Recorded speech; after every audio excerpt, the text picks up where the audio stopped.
Computer एक electronic device है जिसे डेटा इनपुट लेने, उसे प्रोसेस करने और रिजल्ट आउटपुट बनाने के लिए प्रोग्राम किया जा सकता है।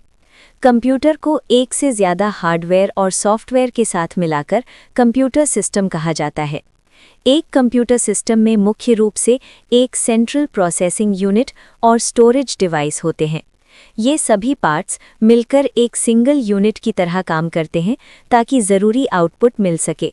एक कंप्यूटर सिस्टम अलग-अलग तरह और साइज में आता है। ये अलग-अलग हो सकता है।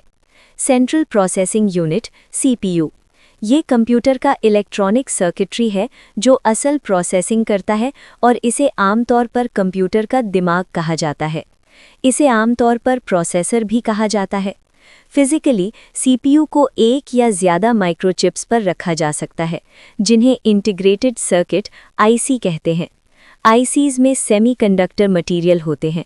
सीपीयू को प्रोग्राम के जरिए इंस्ट्रक्शन और डेटा दिए जाते हैं। फिर सीपीयू मेमोरी से प्रोग्राम और डेटा लेता है और दिए गए इंस्ट्रक्शन के हिसाब से अरिथमेटिक और लॉजिकल ऑपरेशन करता है और रिजल्ट को वापस मेमोरी में स्टोर कर लेता है। प्रोसेसिंग के दौरान सीपीयू डेटा के साथ साथ इंस्ट्रक्शन को भी अपनी लोकल मेमोरी में स्टोर करता है, जिसे रजिस्टर कहते हैं। रजिस्टर सीपीयू चिप का हिस्सा होते हैं और उनका साइज और संख्या सीमित होती है। डेटा, इंस्ट्रक्शन या बीच के रिजल्ट को स्टोर करने के लिए अलग-अलग रजिस्टर का इस्तेमाल किया जाता है। रजिस्टर के अलावा सीपीयू के दो मुख्य हिस्से होते हैं, अरिथमेटिक लॉजिक यूनिट एएलयू और control unit CU. ALU program में दिए गए इंस्ट्रक्शन के हिसाब से किए जाने वाले सभी अरिथमेटिक और लॉजिकल ऑपरेशन करता है। सीयू सीक्वेंशियल इंस्ट्रक्शन एग्जीक्यूशन को कंट्रोल करता है, इंस्ट्रक्शन को समझता है और कंप्यूटर की मेमोरी, एएलयू और इनपुट या आउटपुट डिवाइस के जरिए डेटा फ्लो को गाइड करता है। सीपीयू को आमतौर पर माइक्रो प्रोसेसर के नाम से भी जाना जाता है। 1.2 इनपुट डिवाइस, जिन डिवाइस से कंप्यूटर को कंट्रोल सिग्नल भेजे जाते हैं उन्हें इनपुट डिवाइस कहते हैं। ये डिवाइस इनपुट डेटा को डिजिटल फॉर्म में बदलते हैं जो कंप्यूटर सिस्टम को मंजूर होता है। इनपुट डिवाइस के कुछ उदाहरण में keyboard, mouse, scanner, touch screen वगैरह शामिल हैं, जैसा कि फिगर 1.1 में दिखाया गया है। देखने में दिक्कत वाले लोगों को कंप्यूटर में डेटा डालने में मदद करने के लिए खास तौर पर डिज़ाइन किए गए ब्रेल कीबोर्ड भी मिलते हैं।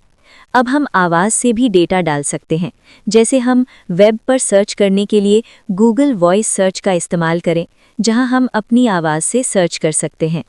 इनपुट डिवाइस से डाला गया डेटा कुछ समय के लिए कंप्यूटर सिस्टम की मेन मेमोरी, जिसे रैम भी कहते हैं, में स्टोर होता है। परमानेंट स्टोरेज और भविष्य में इस्तेमाल के लिए डेटा और इंस्ट्रक्शन को सेकेंडरी मेमोरी नाम की दूसरी स्टोरेज जगहों पर परमानेंटली स्टोर किया जाता है।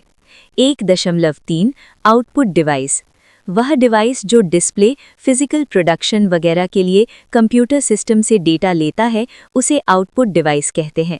ये डिजिटल जानकारी को ऐसे रूप में बदलता है जिसे इंसान समझ सके। उदाहरण के लिए monitor, projector, headphone, speaker, printer वगैरह। कुछ आउटपुट डिवाइस फिगर 1.2 में दिखाए गए हैं। ब्रेल डिस्प्ले मॉनिटर कम देखने वाले लोगों के लिए कंप्यूटर से निकलने वाले टेक्स्ट को समझने में काम आता है। फिजिकल हार्ड कॉपी फॉर्म में आउटपुट पाने के लिए प्रिंटर सबसे ज़्यादा इस्तेमाल होने वाला डिवाइस है। आमतौर पर इस्तेमाल होने वाले 3 तरह के प्रिंटर हैं, इंकजेट, लेज़र जेट तथा डॉट मैट्रिक्स। आजकल 3D प्रिंटर नाम का एक नया प्रिंटर आ गया है, जिसका इस्तेमाल डिजिटल 3D डिज़ाइन की फिजिकल कॉपी बनाने के लिए किया जाता है। इन प्रिंटर्स का इस्तेमाल मैन्युफैक्चरिंग इंडस्ट्री में प्रोडक्ट्स के प्रोटोटाइप बनाने के लिए किया जा रहा है। मेडिकल फील्ड में भी इनके इस्तेमाल के बारे में पता लगाया जा रहा है, खासकर शरीर के अंगों को डेवलप करने के लिए। 1.4 कंप्यूटर का विकास, सिंपल कैलकुलेटर से लेकर आज के ज़माने के पावरफुल डेटा प्रोसेसर तक कंप्यूटिंग डिवाइस बदल गए हैं। Electronic numerical integrator and computer ENIAC von Neumann architecture पर आधारित पहला बाइनरी प्रोग्रामेबल कंप्यूटर है।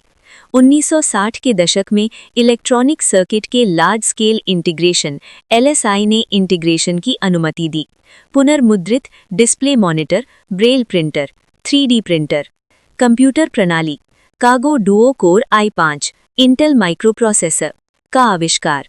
ट्रांजिस्टर 1957, 1967, 1977, 1987, 1997, 2007, 2017, 1.5 कंप्यूटर मेमोरी एक कंप्यूटर सिस्टम को प्रोसेसिंग के लिए डेटा और इंस्ट्रक्शन स्टोर करने के लिए मेमोरी की ज़रूरत होती है। जब भी हम कंप्यूटर सिस्टम की मेमोरी के बारे में बात करते हैं तो हम आमतौर पर मेन या प्राइमरी मेमोरी के बारे में बात करते हैं। सेकेंडरी मेमोरी, जिसे स्टोरेज डिवाइस भी कहते हैं, का इस्तेमाल डेटा, इंस्ट्रक्शन और रिजल्ट को परमानेंटली भविष्य में इस्तेमाल के लिए किया जाता है।